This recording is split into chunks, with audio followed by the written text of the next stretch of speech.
tu es là debout, ne sois pas seulement debout le corps, mais vraiment même ton esprit soit debout. Et demande au Seigneur de te donner, d'entendre une seule chose ce matin.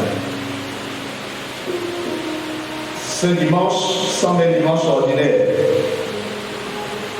Mais il y a jamais de moment ordinaire quand il s'agit de rencontrer le Seigneur. Il change chaque moment de rencontre avec lui en un temps exceptionnel. Et donc il a voulu que tu sois là ce matin. Et il m'a chargé de t'apporter ce message. Ouvre ton cœur et dis Jésus, parle-moi. Je ne veux pas voir l'homme qui est devant moi. Je ne veux pas écouter la voix des noms. Je désire entendre la tienne. Parle à mon cœur. Y a-t-il quelque chose que tu voudrais me révéler ce matin? Dans ma marche avec toi, dans mon engagement, dans mes progrès par rapport à la foi, par rapport au ministère, la position qui est la mienne, la place que tu m'as donné d'occuper dans cette assemblée.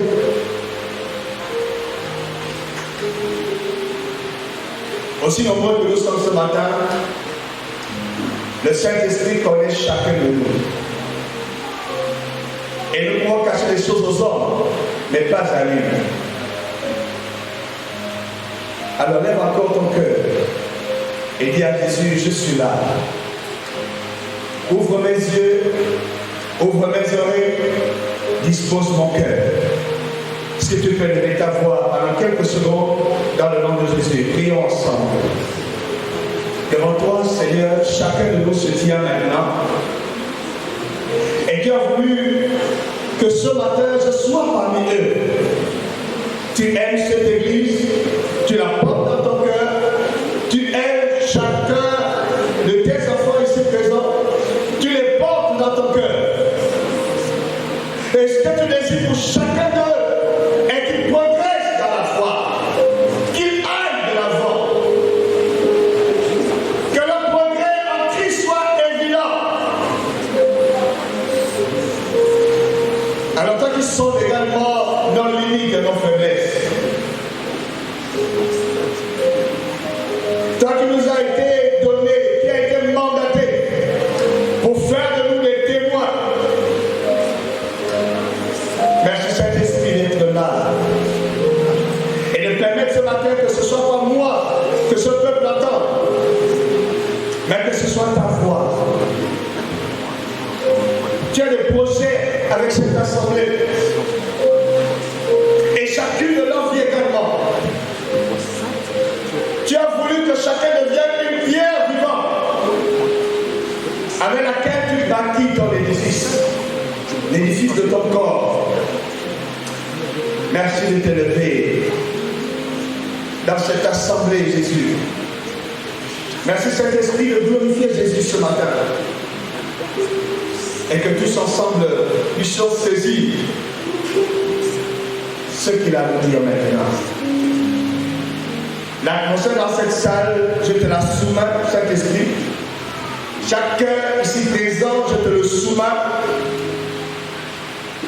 Et parce que nul ne peut se lever au-dessus de toi, j'impose le silence à tout esprit qui ne participe pas à la construction, à l'édification du corps et à la vision que tu as avec cette assemblée. Mais que ceux qui t'élèvent seuls soient entretenus, affermis et puissent prendre de l'ampleur et prospérer. C'est là au nom de Jésus que nous l'avons demandé et tous ensemble nous disons Amen. Acclamons à Jésus.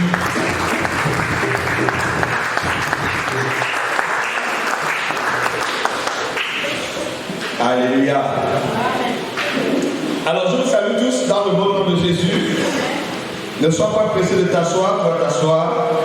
À l'église des disciples, on lit la parole de Dieu debout. Donc tu prends juste ta Bible et tu te lèves. Et ce matin, nous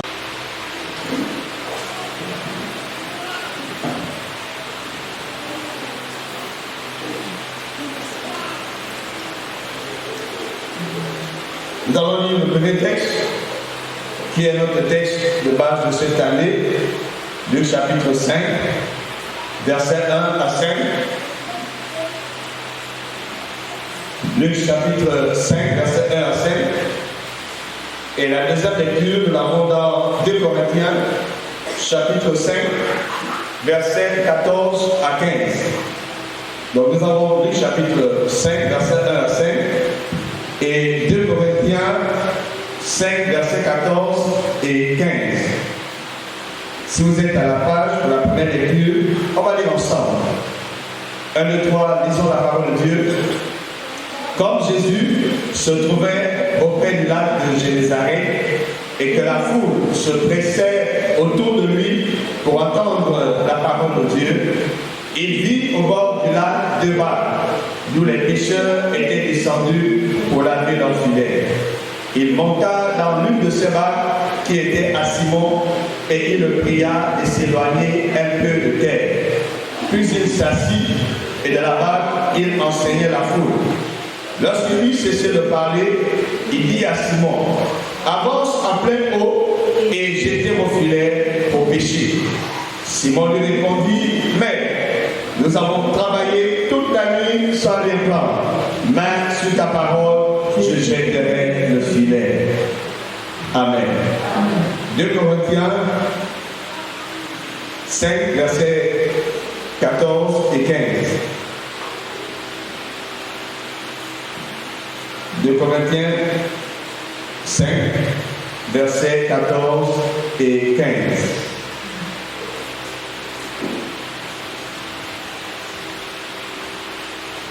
Si vous êtes à la page, on va aller regarder ensemble. 1, 2, 3, allons-y.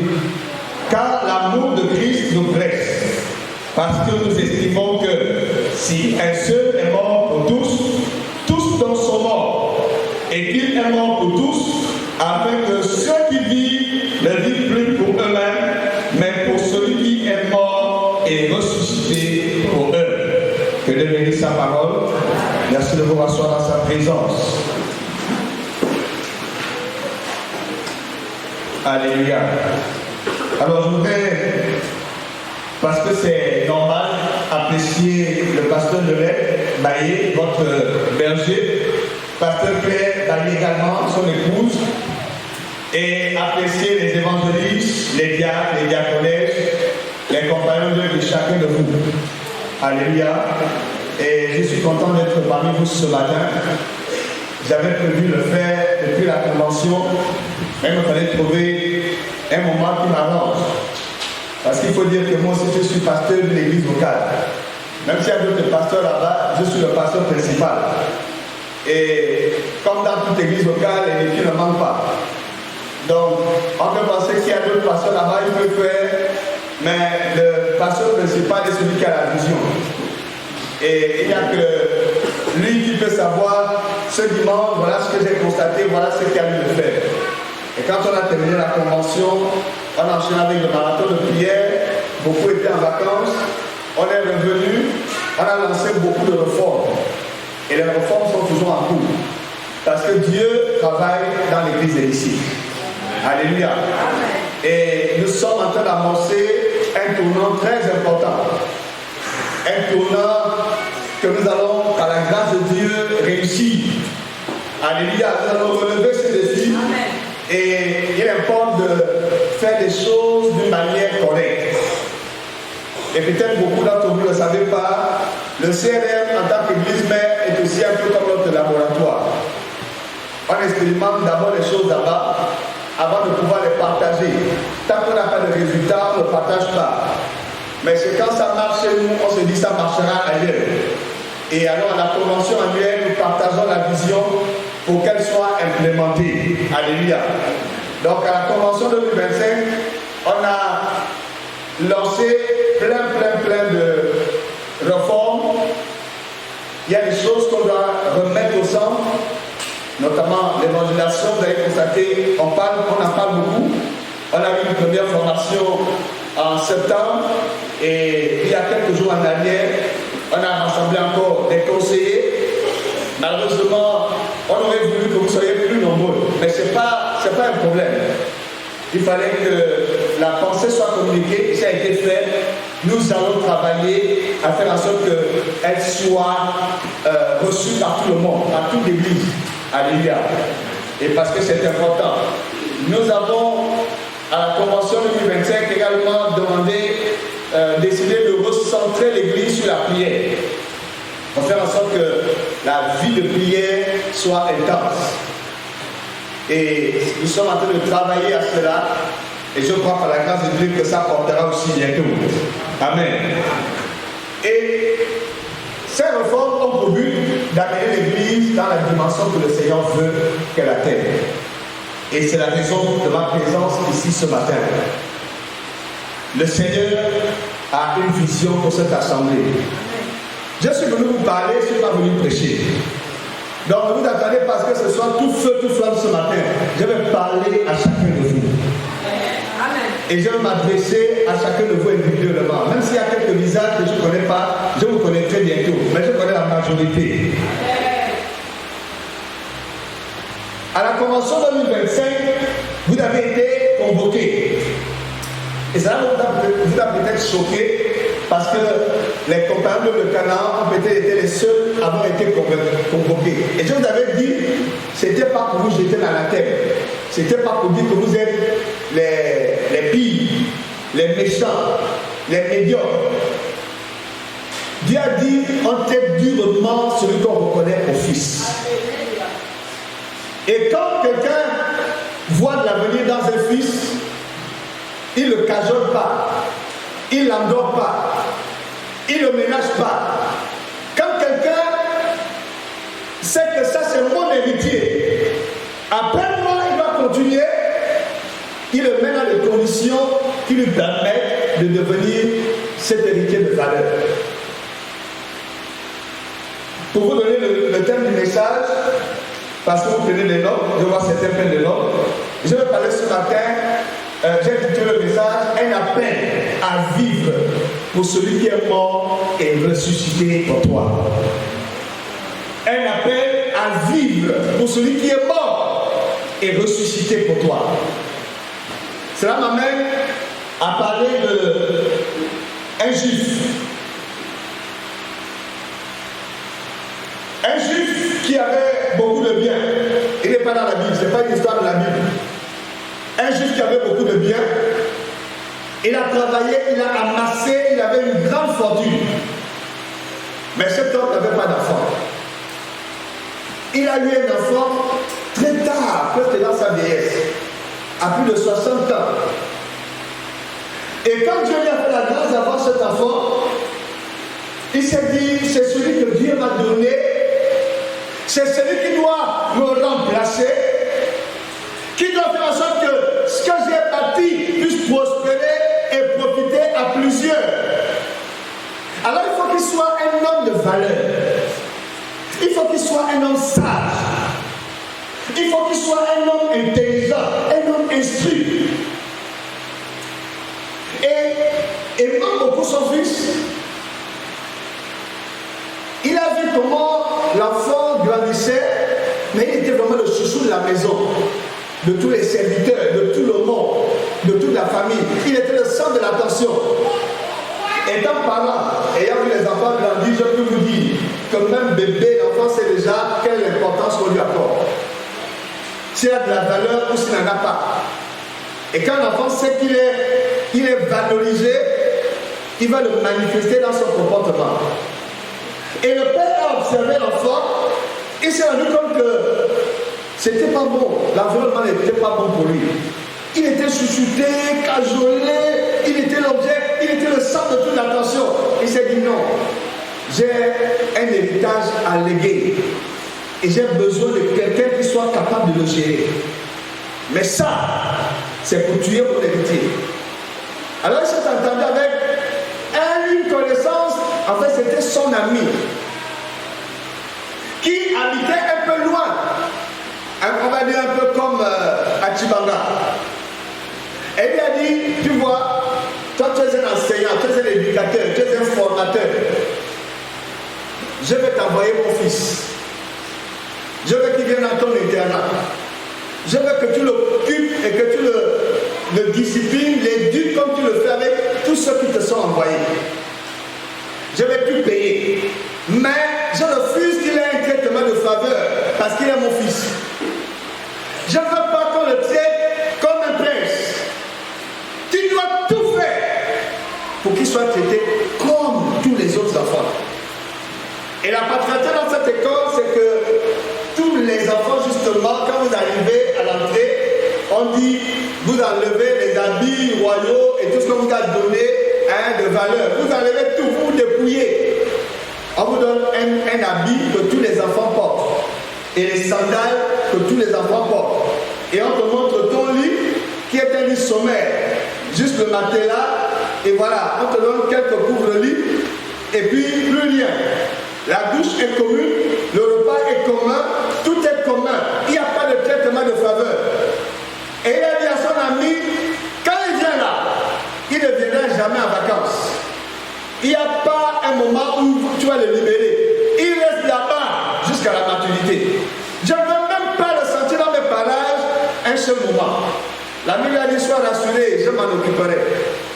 Et le garçon est parti à l'âge de 3 ans. Jusqu'à l'âge de 21 ans, il n'avait plus jamais vu son père de ses yeux. Jusqu'à l'âge de 21 ans, il n'a plus jamais mis pied dans la maison qu'il a vue naître. Et il a grandi en étant traité comme un soldat. On se réveille à 4 heures, on doit prier de 4 heures à 5 heures, et avant de quitter ton lit, tu dois le faire, tu dois le ranger. On prend la douche à partir de 5 heures, 6 heures, petit déjeuner sommaire pour tout le monde. Morceau de pain, tasse de thé, et on commence les activités. Le travail manuel, de 6 heures à 8 heures. Et à partir de 8 heures, les cours en classe. Et jusqu'à midi, tout le monde vient manger de midi à 13 heures. De 13 heures à 14 heures, c'est la sieste. De 14 heures à 17 heures, on repart en classe. Tout était tracé. Vraiment comme des soldats. L'enfant a été soumis à cette éducation à partir de 3 ans. Et finalement, tout le monde a oublié le prince. Puisqu'il n'était pas là, plus personne ne s'en souciait, plus personne ne se rappelait. Seul le serviteur fidèle de son père qui allait de temps en temps prendre des nouvelles. Il n'y a pas de téléphone à l'époque.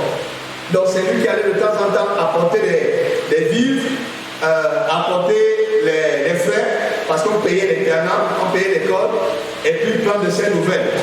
Et le serviteur du père en question, le garçon ne le connaissait pas. Lui, il connaissait le garçon.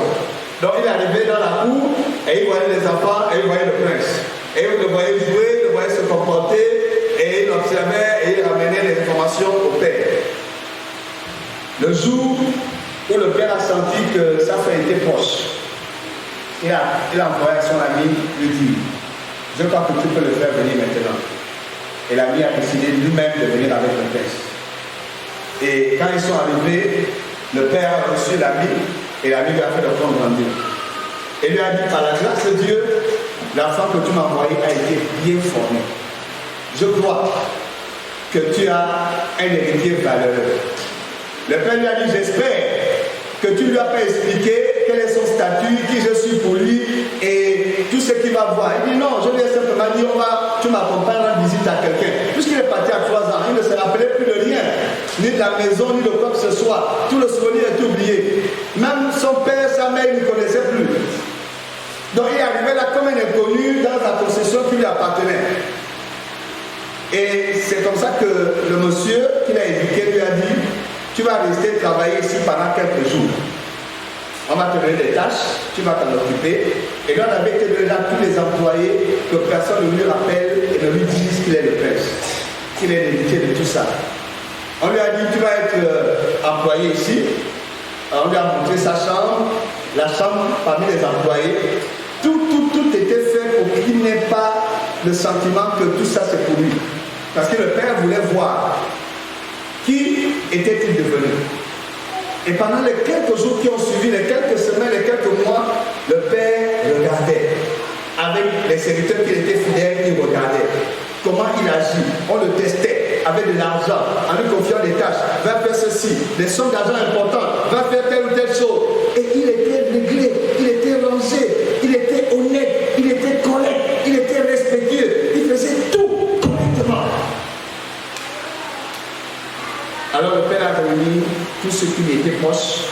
Et il a fait venir son ami pour une cérémonie. Il ne savait pas, l'enfant ne savait pas ce jour-là,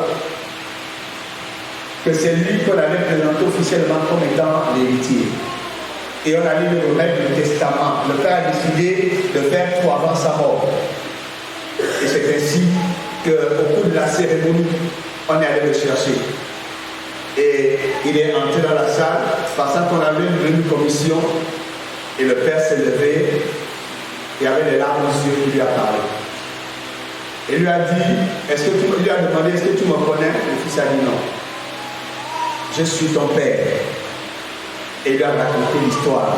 Il a fait venir sa mère, il a dit, voici ta mère. Il lui a dit, voilà, nous t'avons mis dans notre vieillesse. Ta mère était au bord de la ménopause. Et moi, je n'espérais même plus. Et quand je t'ai vu, et j'ai vu ce que Dieu m'a donné, et la considération que l'on te vouait déjà, j'ai compris que tu étais en danger. C'est la raison pour laquelle je t'ai envoyé dans cette école, dans cet internat, où tu as passé 18 années, afin que tu deviennes un homme. Aujourd'hui, j'ai rassemblé tout ce monde pour te dire, tu es mon héritier. Et tout ce que tu vois là, et que tu verras encore, t'appartient. Tu es arrivé ici comme un serviteur, c'était pour t'observer. Et je t'ai observé. Et je me rends compte que mon ami a réussi dans l'éducation.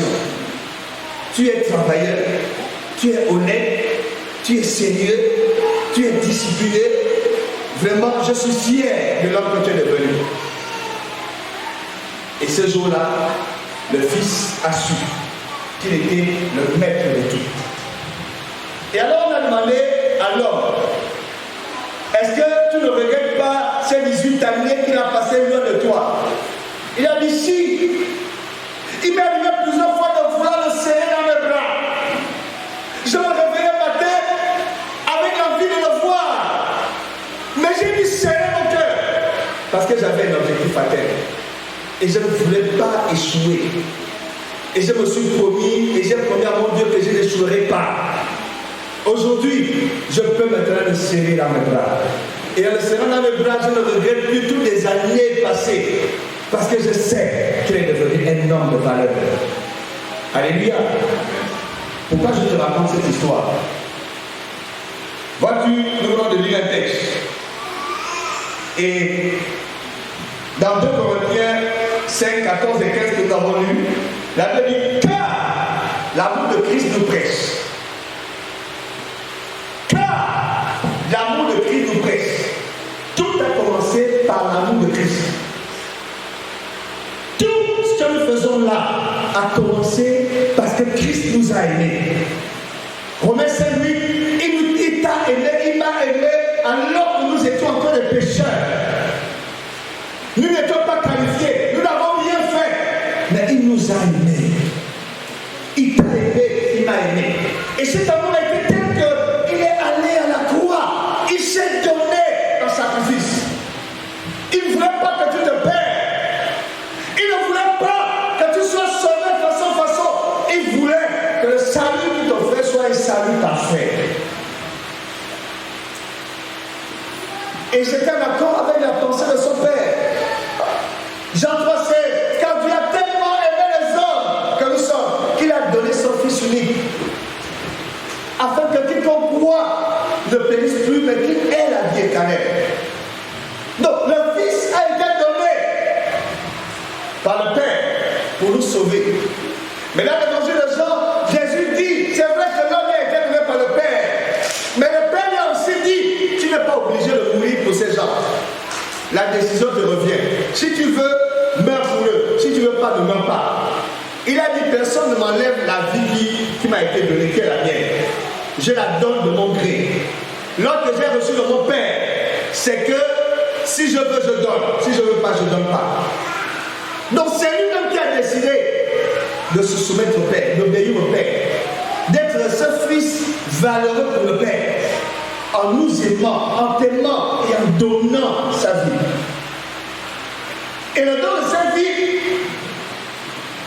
c'était qu'il, la traduction de ce don, c'était qu'il meurt. C'était humain totalement. Et la Bible dit donc que Christ, par amour, est mort pour nous. Un seul est mort pour tous. Il est le seul qui soit mort. Le pasteur Pamphile n'est pas mort pour vous. Aucun autre homme n'est mort pour vous. Christ est mort pour toi et pour moi. Et pour tous ceux qui croient aujourd'hui. Et pour toute l'humanité. Parce que dans sa pensée, c'est que tous les hommes doivent être sauvés. Donc il est mort en avance. Mais il y a un problème qui se pose. C'est que ceux pour qui il est mort n'ont pas toujours conscience du prix qu'il a payé et de la valeur de son sacrifice. Et ça, c'est le comble des hommes. L'homme ne valorise pas toujours le bien qu'on lui fait. L'homme ne valorise pas toujours la grâce qui lui est accordée. Ce qui lui est donné gratuitement. Je ne sais pas pourquoi nous sommes comme ça. Je peux en parler, je suis un homme marié, bientôt 25 ans. Quand un homme aime sa femme de tout son cœur, la femme le prend comme si, bon, c'est un acquis, elle commence à mépriser son homme. Et quand une femme aime son homme de tout son cœur, l'homme commence à vouloir le marcher dessus. Je ne sais pas pourquoi c'est comme ça. Et vous voyez dans les familles, celui à qui on donne tout gratuitement, ne peut pas ça au Seigneur. On le voit, les fils à papa ici, une voiture de plusieurs millions, il prenait la poussière, c'est pas un problème pour lui. Parce qu'il n'a pas souffert. C'est comme si Dieu a mal fait de nous accorder son don de grâce, de manifester la faveur envers nous. Bien-aimé, je suis venu te dire la part du Seigneur que le salut que tu as, tu dois le valoriser. Tu dois le chouchouter. Tu dois le cajoler. Tu dois veiller à ce que rien ne te l'enlève. Parce que ce salut a valu.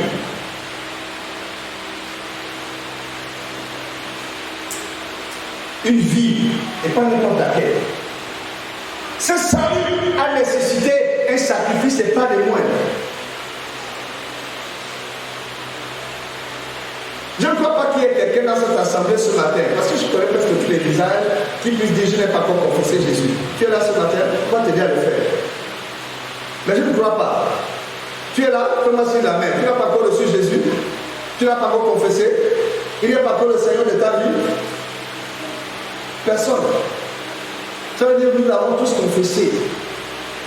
Mais quand tu l'as confessé là, est-ce que tu réalises que c'est une grâce qui t'a été accordée, que c'est une grâce qui t'a été faite? Est-ce que tu comprends, comme dit le texte, que Christ est mort pour tous les hommes, y compris toi, mais surtout qu'il est mort afin que ceux qui vivent ne vivent plus pour eux-mêmes, afin que ceux qui vivent ne vivent plus pour eux-mêmes. C'est un point très important. Pour qui est-ce que tu vis? Pour qui est-ce que tu vis? Tu me diras certainement, mais je vis pour Jésus. Non, allons dans les faits. Voilà une semaine que tu as passée. Qu'est-ce que tu as fait de concret pour ce Jésus-là? Qu'est-ce que tu as fait? Regarde ton temps. Comment tu l'as géré? Regarde l'énergie, la vie qu'il t'a donnée, la santé. Si on laisse sa santé-là, que deviendras-tu? Si tu n'as plus cette force-là, qu'est-ce qui va se passer? Tu pourras aller au travail, tu pourras aller à l'école, tu pourras faire tout ce que tu as l'habitude de faire là. Tu t'es pavané, tu as pris soin de tout cette semaine, mais je ne sais pas combien de temps tu as consacré à ton intimité avec Dieu. Quelle place tu as donné à avoir cette tête-à-tête avec lui chaque fois? Est-ce que tu as eu le temps de pouvoir l'écouter en lisant sa parole? Quel a été l'impact de ton témoignage cette semaine? La Bible dit, vous recevrez une puissance. C'est ce qui a été dit de tous ceux qui avaient cru en Jésus et qui attendaient le Saint-Esprit. Vous recevez une puissance qui allait venir, qui va venir sur vous afin que vous deveniez des témoins. Nous sommes chaque jour que Dieu fait des témoins de Jésus. Chaque jour.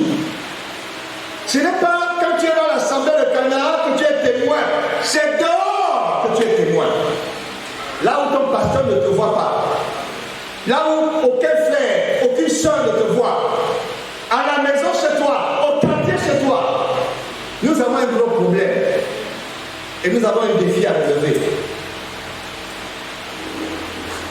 Nous sommes devenus une génération qui n'a plus d'impact. Je parle des chrétiens. Parce que nous avons refusé de comprendre ce qui a donné aux premiers chrétiens d'avoir cet impact qu'ils ont eu. Nous pensons que nous sommes plus modernes. Nous pensons que nous sommes capables de jouer plus des équilibristes. Mais eux avaient compris qu'ils devaient se focaliser sur une seule chose: être agréable à Jésus. Plaire au Seigneur. À quel point, à quel niveau tu es encore, sois dans ton cœur de plaire à ce Jésus-là. Est-ce que quand tu te réveilles le matin, ta préoccupation c'est: Seigneur, donne-moi de t'être agréable aujourd'hui. Donne-moi de te plaire aujourd'hui. Donne-moi de faire quelque chose qui va réjouir ton cœur. De sorte que si dans ma famille, des gens qui ne te connaissent pas et qui me voient vivre, qui me voient agir, qui se rendent compte à quel point je suis différent, mais en bien, et qui glorifie ton nom, et qui se dit: waouh, le Dieu que notre enfant prie est vraiment vrai. Parce que nous voyons ce qu'il a produit dans sa vie. Nous sommes nombreux là ce matin qui n'avons aucun impact en termes de témoignage dans nos familles. Beaucoup même ne savent pas si nous sommes chrétiens. Sauf peut-être parce qu'on nous voit sortir le dimanche matin pour aller à l'église et qu'on nous voit prendre la Bible. Sauf peut-être parce qu'on nous entend chanter de temps en temps des cantiques. Et il y en a même qui n'en chantent plus. Nous sommes dans une génération où les chrétiens passent leur temps à écouter plus les Fally Ipupa et tous ces chanteurs mondains qu'ils écoutaient les louanges.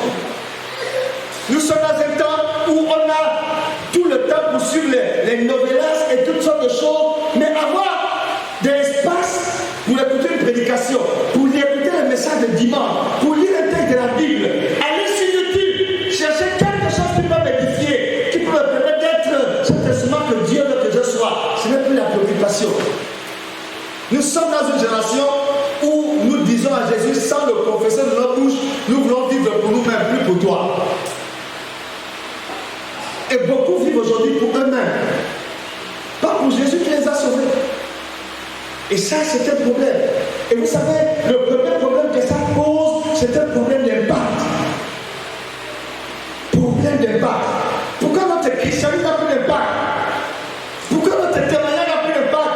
Ce n'est pas parce que nous n'avons pas confessé Jésus. Ce n'est pas parce que nous n'allons pas à l'église. Mais c'est parce que notre vie chrétienne ne pèse pas. Jésus a dit du sel, qui est important. Nous le savons tous que le sel est important. Mais si le perd sa saveur, je vais dire, c'est grave. Il ne sert plus à rien. Et beaucoup sont comme le sel qui a perdu sa saveur. Mettez-le au milieu des païens, ils n'auront aucun impact. Aucun. Personne ne se convertira. Pourquoi? Parce que la confusion est. On aura la peine à savoir qui est chrétien et qui ne l'est pas. Tant les mentalités sont les mêmes. Devant l'argent, même attitude. Devant les autorités, même attitude. Devant, en matière de rapport homme-femme, même attitude. Tout ce qui est fait est quasiment à l'identique de ce que font les païens. Où est donc la différence? Mais je ne suis pas venu ce matin pour te culpabiliser. Je suis venu ce matin, la part du Seigneur, pour te lancer cet appel. Est-ce que tu réalises que tu es ici à Canaan parce que le Seigneur l'a voulu? Et ce n'est pas pour faire le nom. Je sais, nous les pasteurs nous aurons quand il y a le nom. On veut voir tout le monde dans la salle. Mais vous êtes ici. Le Seigneur m'a donné un message. Je ne sais pas si tu te rappelles, mais tu peux aller voir. Parce que je crois que vous avez réalisé tous les messages et il est nécessairement dans vos archives. Je vous ai dit, vous êtes ici, la part du Seigneur, pour un but. Et quand je préparais à venir ici, le Seigneur me l'a montré encore de façon claire.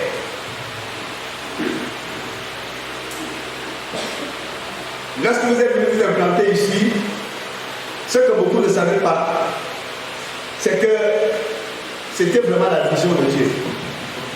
Et il fallait vraiment être spirituel pour comprendre. Beaucoup sont venus peut-être par suivisme. Beaucoup sont venus peut-être parce qu'on ne voulait pas vraiment le pasteur Lionel. Et peut-être le pasteur Lionel lui-même aussi venait sans trop comprendre vraiment toute la portée de ce qu'il était en train de faire. Mais l'acte qui a été posé par l'implantation de Canaan ici était un acte hautement important. Amen.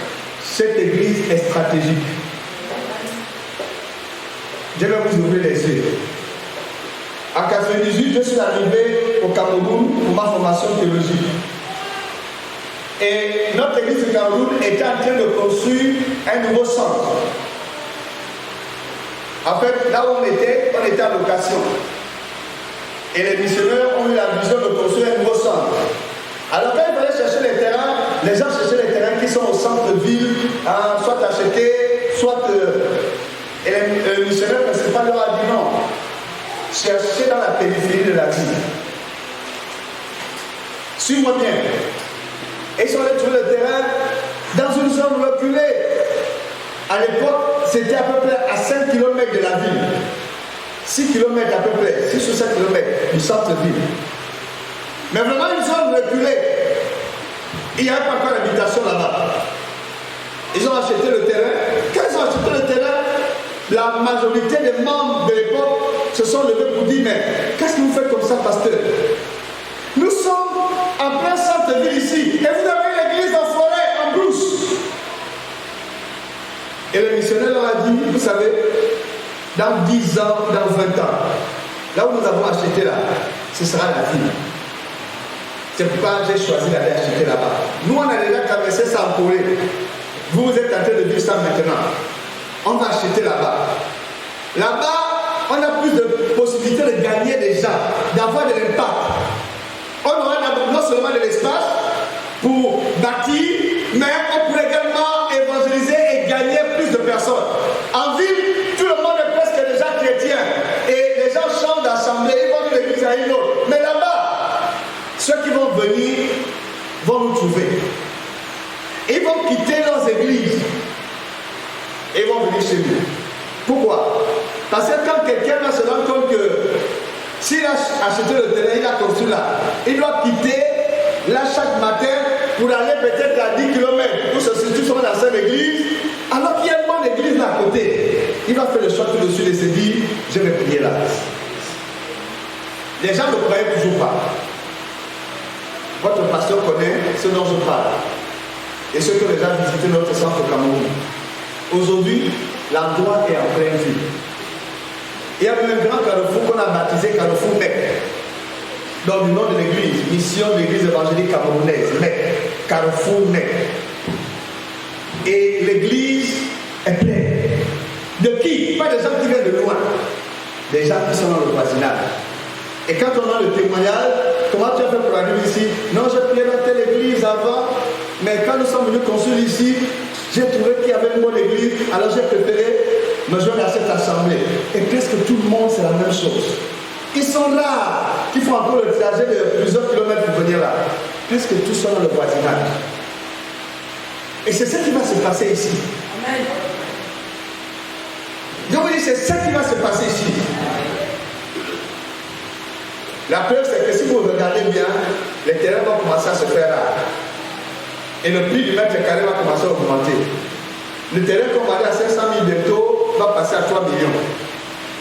Bientôt, il va passer à 10 millions. Et tous ceux qui avaient les terrains ici commencent à les valoriser.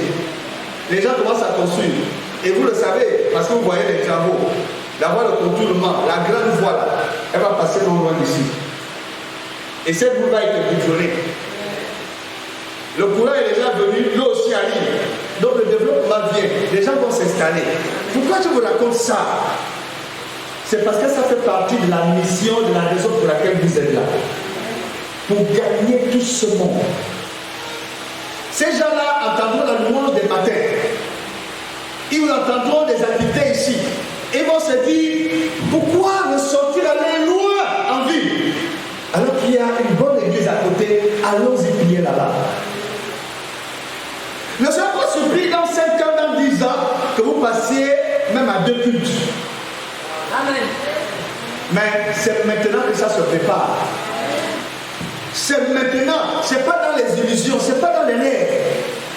C'est maintenant que ça se prépare. Et comment ça se prépare?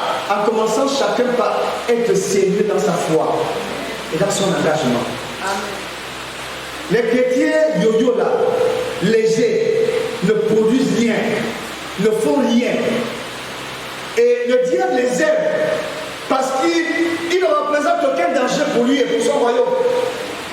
Ceux qui vivent pour eux-mêmes, ceux qui vivent pour leur chair, ceux qui vivent pour le plaisir du monde, ils n'ont pas le temps de prier, ils n'ont pas le temps de jeûner.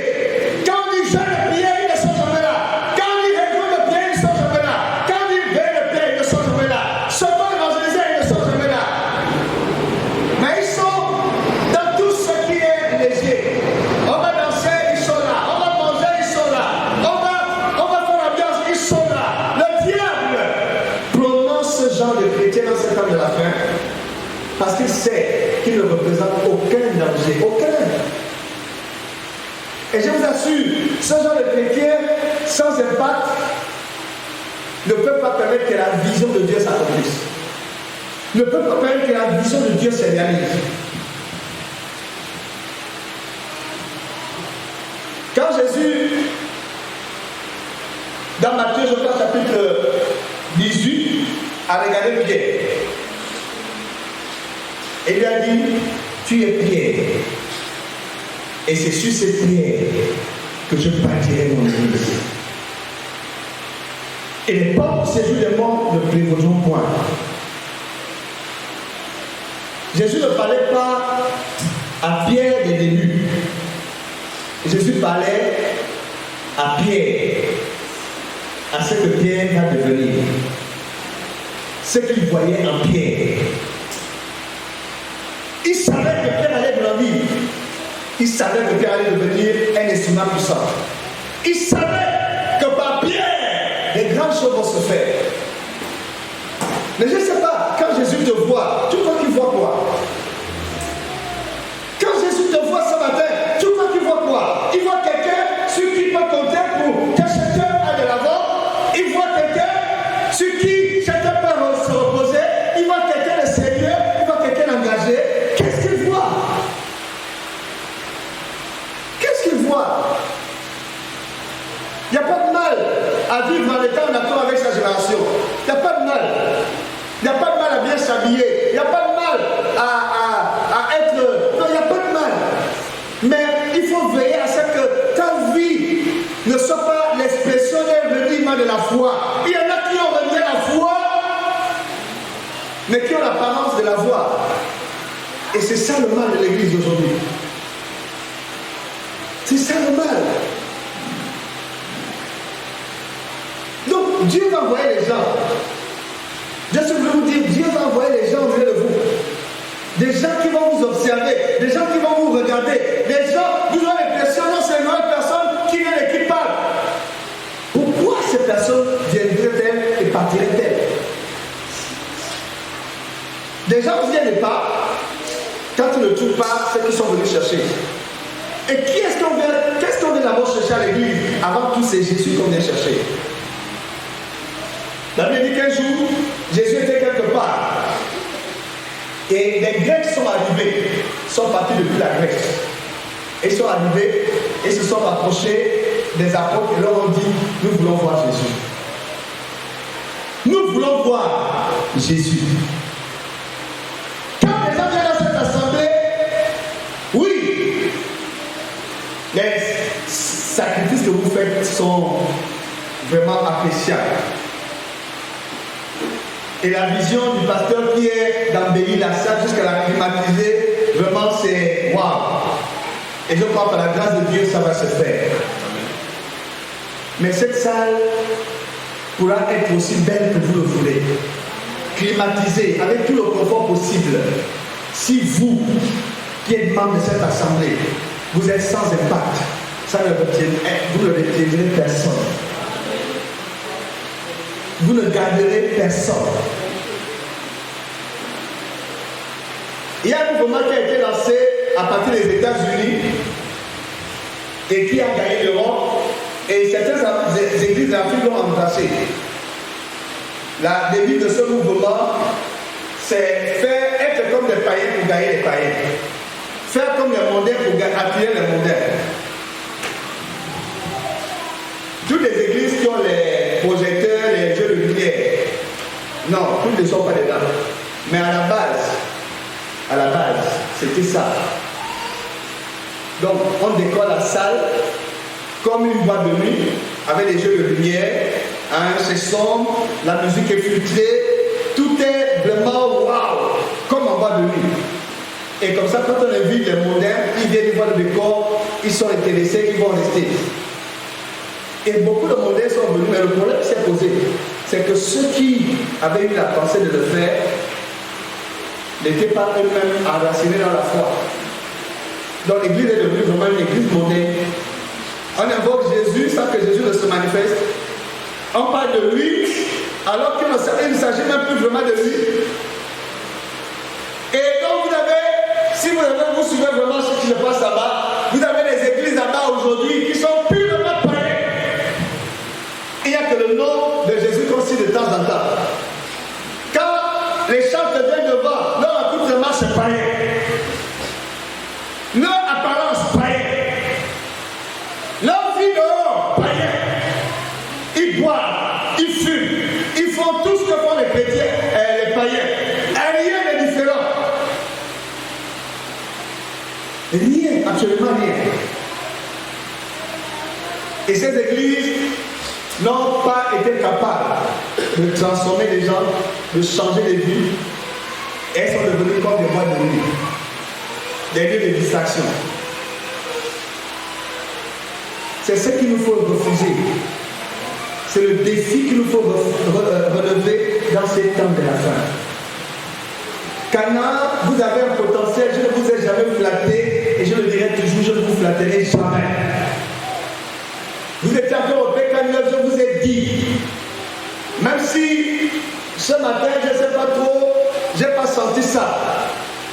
Et peut-être aussi, c'est la raison pour laquelle je suis là ce matin.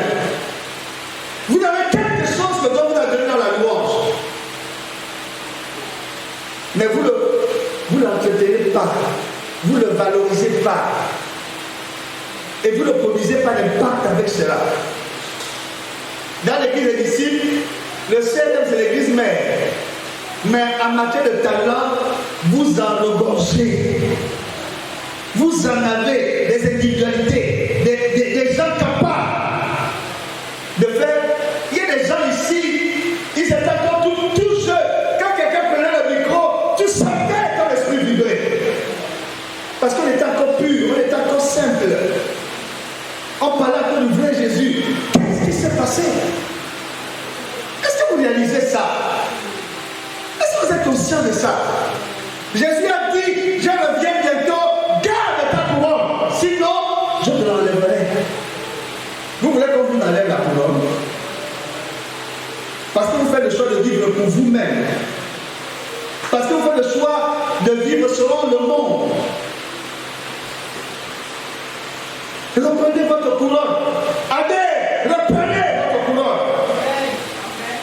Intercesseur, reprenez votre couronne. Hier, c'était l'évangélisation. Il y avait la pluie, j'ai appelé le pasteur. Quand je connaissais l'état de la route, est-ce que c'est possible encore d'évangéliser? Il m'a dit non, il faut me prendre des commandes. Et le pasteur me disait qu'il y avait des gens ici. Après, Évantadé m'appelle. Juste après ton coup de fil. Évantadé me dit qu'il n'y a personne. Il est arrivé, il me dit qu'il n'y a personne. Il est arrivé ici.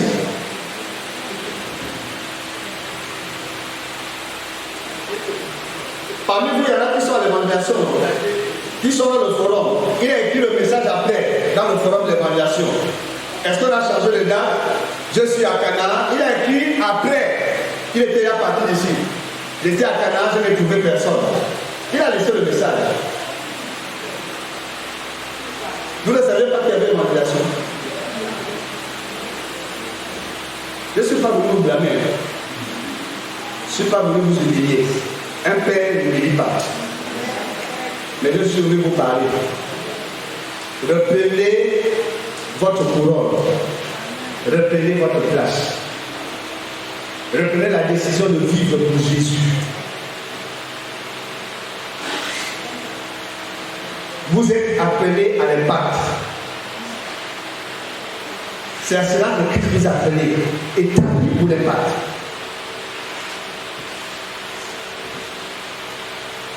Établi pour l'impact. Quand Dieu regarde son église, on va dire au ciel où il est. Même comme nous savons que le ciel c'est pas au-dessus de nos têtes. Mais quand il regarde son église, quand il regarde Canaan, il cherche qui est son héritier. Il cherche cet héritier-là. Il cherche celui qui va porter ce fardeau. Il cherche celui qui va être son instrument pour réaliser cette vision. Il cherche. Si on pose la question ce matin, vous me direz, pasteur, je suis là. Moi, je ne vous connais pas comme Dieu vous connaît. Lui, il connaît juste dans le cœur. Et quel est l'état de ton cœur ce matin? Si cet héritier est un homme fait de chair, a eu à cœur en se disant non, je dois mettre mon fils dans les conditions parce que l'œuvre que je vais lui confier est très grande. Vous pensez que c'est Dieu qui ne le ferait pas?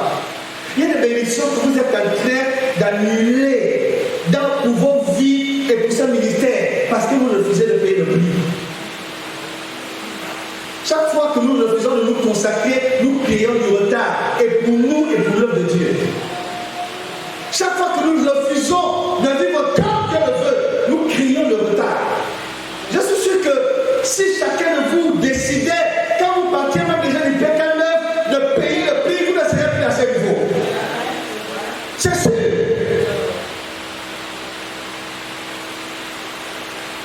Mais pourquoi il n'y a pas d'impact? Parce que vous refusez de payer le prix. Parce que vous refusez de payer le prix. Et c'est mort pour tous, afin que, et il est mort pour tous, afin que ceux qui vivent ne vivent plus pour eux-mêmes, mais ils vivent pour celui qui est mort et ressuscité pour eux. C'est pour Christ que tu dois vivre. Si tu as des projets, tu dois t'assurer qu'ils sont en Christ. Si tu as une vision, tu dois t'assurer qu'elle est en Christ. Si tu as un programme, tu dois t'assurer qu'il est en Christ. Quoi que tu fasses, assure-toi que Christ est avec toi, qu'il approuve, que c'est sa volonté. À quoi ça nous sert de faire toutes ces choses si le Seigneur ne nous approuve pas? Parce que n'oublions pas, Jésus revient.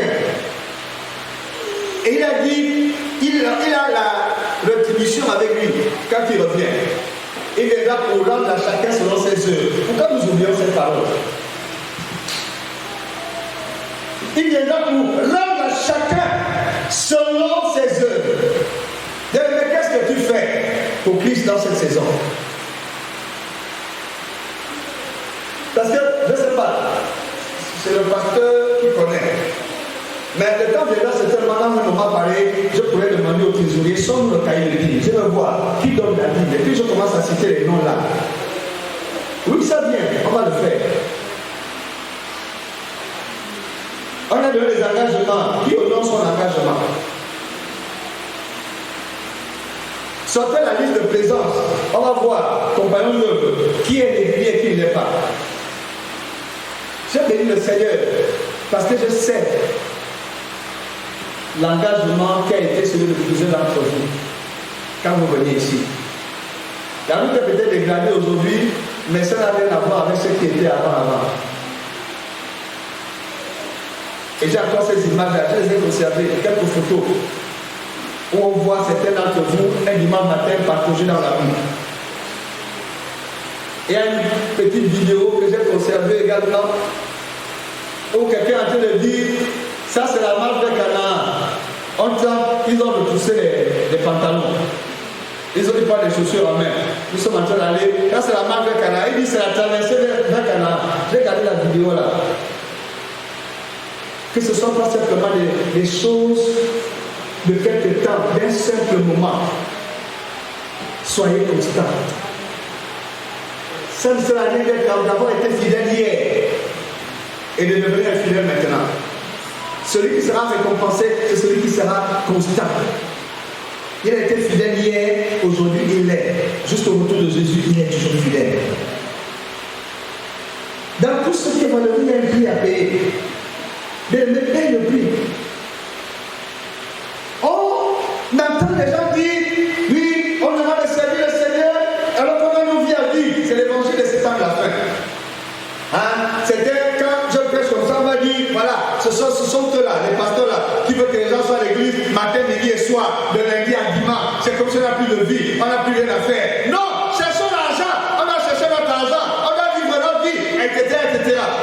Qui vous a déjà dit de venir dormir ici? Enfin, je ne sais pas, qui a demandé ça une fois?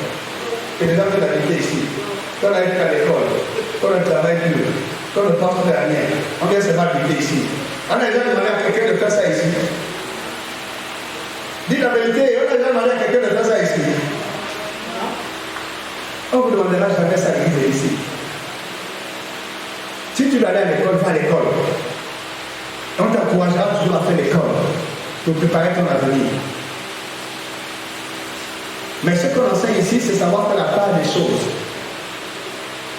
Pendant que tu fais toutes ces choses-là, n'oublie pas que tu es chrétien. N'oublie pas que tu as un appel. N'oublie pas que le Seigneur t'a confié une œuvre.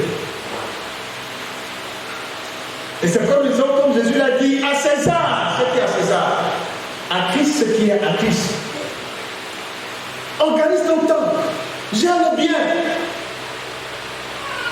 Si tu es de lundi de 6h à 22h, dans tes affaires, mardi, même chose, mercredi, même chose, jeudi, parce que c'est que vous n'avez pas de réunion le mercredi ici. Et quand tu dis, vendredi, il y a plus de prière, tu trouves qu'on exagère, c'est qu'il y a un problème. Quand tu dis samedi, viens pour les activités, dans l'après-midi même seulement, c'est pas toute la journée, après-midi, tu trouves qu'il y a un problème. C'est vrai, beaucoup d'entre vous habitez encore loin quand même. Mais c'est une question d'organisation de priorité. À chacun de s'asseoir et de se dire, Seigneur, voilà ce que je te donne dans ma semaine. Voilà la part que je te donne. Et ça va suffire. Ce sera suffisant. Organisez-vous. Organisez-vous. Je parle aux anciens. Ressaisissez-vous. Sinon, retenez-le, nous sommes le 16 novembre 2025. Je vous le dis. Dieu risque d'envoyer d'autres personnes qui vont vous supplanter. Et il n'est pas bon qu'il en soit ainsi. Et dans mon expérience avec le Seigneur, j'ai déjà vu ces cas-là. Vous amusez avec l'œuvre de Dieu, vous amusez avec votre position, et puis des personnes arrivent nouvellement, et puis commencent à s'intégrer, et puis se montrent zélés, se montrent engagés, sont consacrés, et puis voilà, ce sont elles qui commencent à prendre. Et ce qui se soit passé, c'est que les anciens font maintenant en ce moment-là un bloc, comme pour les combats. Il y a maintenant combat dans l'église. Oui, combat dans l'église. Les anciens combattent les nouveaux, et les nouveaux se sont obligés de lui poser en disant, nous n'avons plus la part de personne, la place de personne, nous voulons simplement servir. J'ai vu les 7 coups, quand c'est un chante ou une chante nouvelle, qui prend le micro, tous les anciens sont assis. Et parfois, on fait des mous. Pendant le loin, on fait des mous. Ils s'asseyent toujours ensemble, et ils se regardent. Et les nouvelles âmes que vous gagnez au Seigneur sont là, qui regardent. Et qui se disent, oh, c'est comment, il y a quoi dans cette église? Qu'est-ce qui se passe? En ce moment, on perd de vue totalement que c'est l'œuvre de Christ que nous sommes en train de faire. Ce n'est pas l'œuvre d'un homme, ce n'est pas l'œuvre de quelqu'un, c'est pour Christ. La chair prend le dessus et le diable commence à danser. Mais cela arrive souvent quand nous n'avons pas saisi la grâce que Dieu nous a faite. C'est une grâce de servir le Seigneur. Servez-le. Avec les dons qu'il nous a donnés. Servez-le. Servez-le.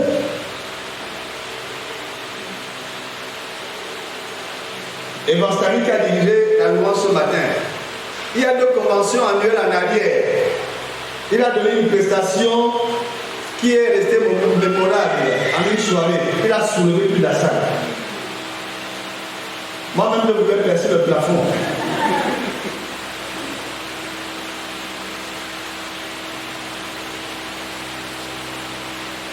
Prenez au sérieux l'œuvre de Dieu. Et je vais terminer, je suis par là. Il est mauvais quand vos bergers en ont contre vous.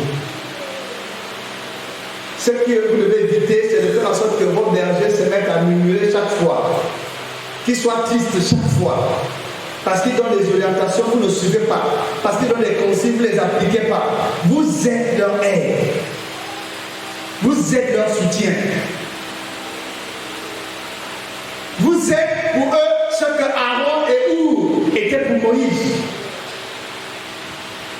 Ne soyez pas seulement forts pour critiquer quand ils ont mal fait. Soyez aussi leur premier soutien. Intercédez pour eux. Priez pour eux.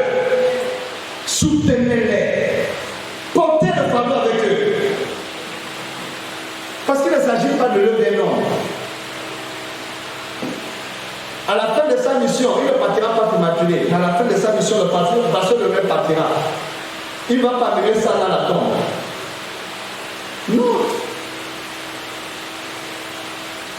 Et Dieu devait établir des gens pour continuer jusqu'au retour du Seigneur. Mais vous pensez qu'il va les prendre? C'est parmi vous. C'est parmi vous. Et c'est maintenant que ça commence.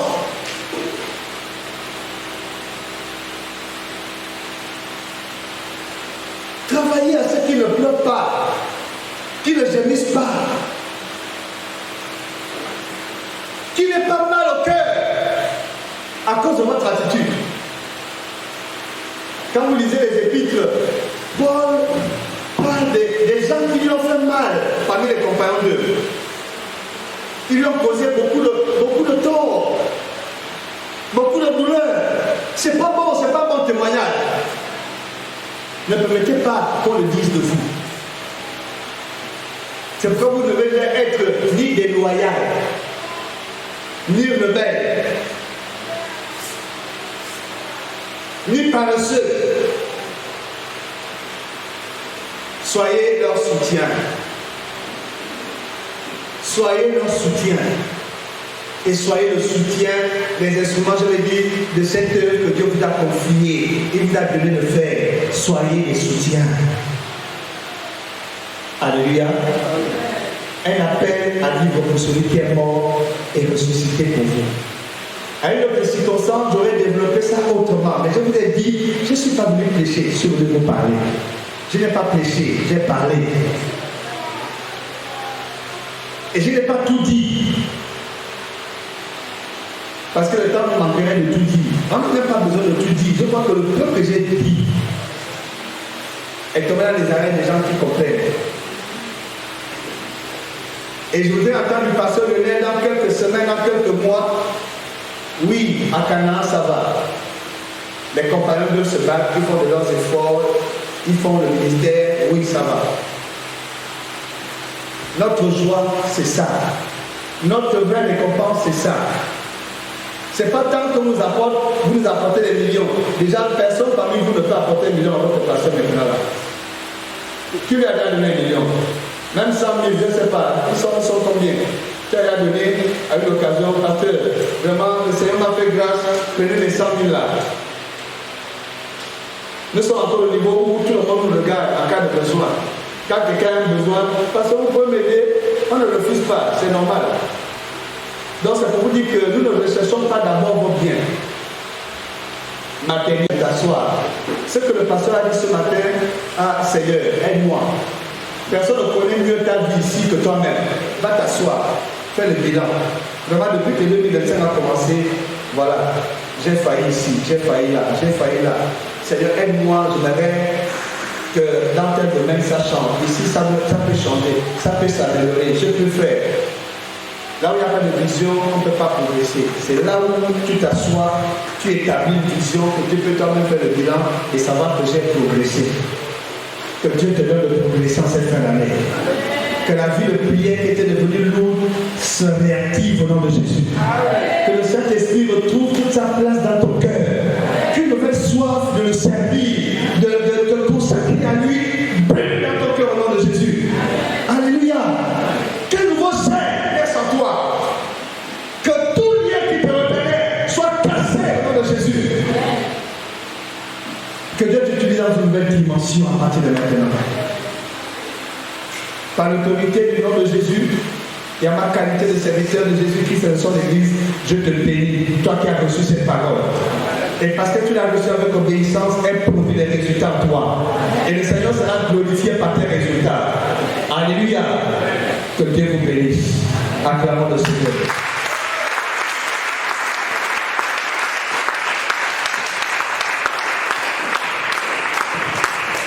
Tu vas te lever. Je ne suis pas seulement venu parler, mais le Seigneur veut aussi que je prie pour toi.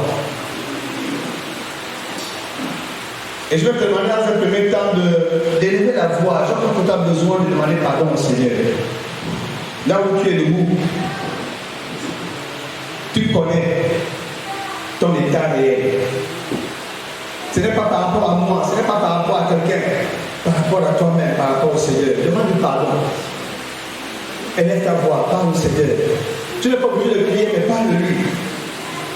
Quelle a été la qualité de ton service? Quelle a été la qualité de ta vie chrétienne? Quel rendement, quel impact? Quel compagnon d'homme tu as été? Lève ta voix maintenant. Demande au Seigneur de te pardonner. Qui pardonne ta négligence? Qui pardonne ta paresse? Qui pardonne ta rébellion? Qui pardonne tout ce que tu as fait de mauvais? Il a dit qu'il est fidèle et juste pour te pardonner et te purifier de tout péché si tu confesses. Alors confesse. Dis Seigneur, pardonne-moi. Pardonne-moi d'avoir cédé à la paresse, d'avoir cédé à la négligence. Pardonne-moi les raisonnements qui sont montés dans mon cœur. L'attitude qui était la mienne ces derniers temps. Pardonne-moi. Le manque d'impact, pardonne-moi. Le mauvais témoignage, pardonne-moi. Et pleure sa grâce. Jésus ne condamne pas, tu le sais. Il ne veut pas t'écraser, tu le sais. Tout ce qu'il veut, c'est que tu te relèves, que tu reprennes ta place. Et que personne n'enlève ta couronne. Parle-lui, parle-lui, parle-lui ce matin. Parle-lui avec ton cœur, avec tes mots. Est-ce que ta vie de prière a baissé? Demande pardon.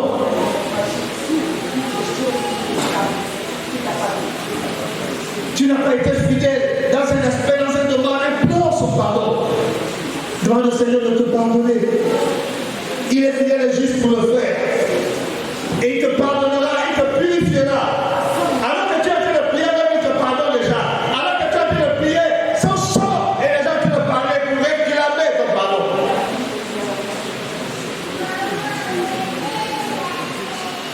Alléluia. Oh Seigneur, tu entends la voix de ton peuple. Seigneur, tu entends la voix de tes enfants. Nous t'implorons.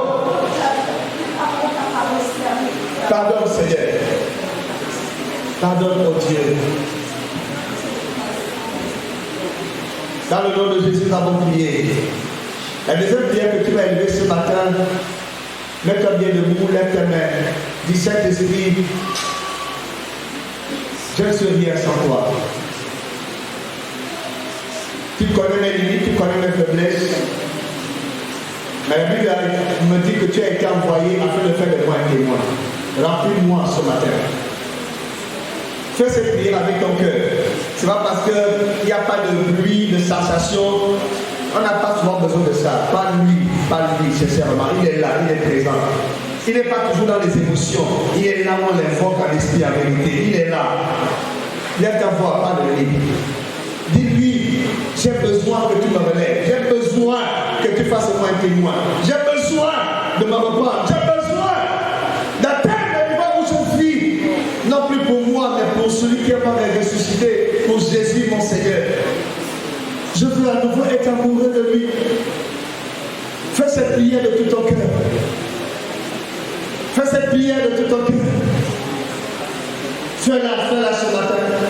Dans le nom de Jésus. Dans le nom de Jésus. Seigneur, alors que les voix s'élèvent et que cette assemblée prie, tu entends la prière qui est faite. Tu entends la voix qui s'élève et tu exauces maintenant par ta grâce. Saint-Esprit, tu exauces maintenant. Merci de faire du bien à cette assemblée. Merci de faire du bien à chacun d'eux.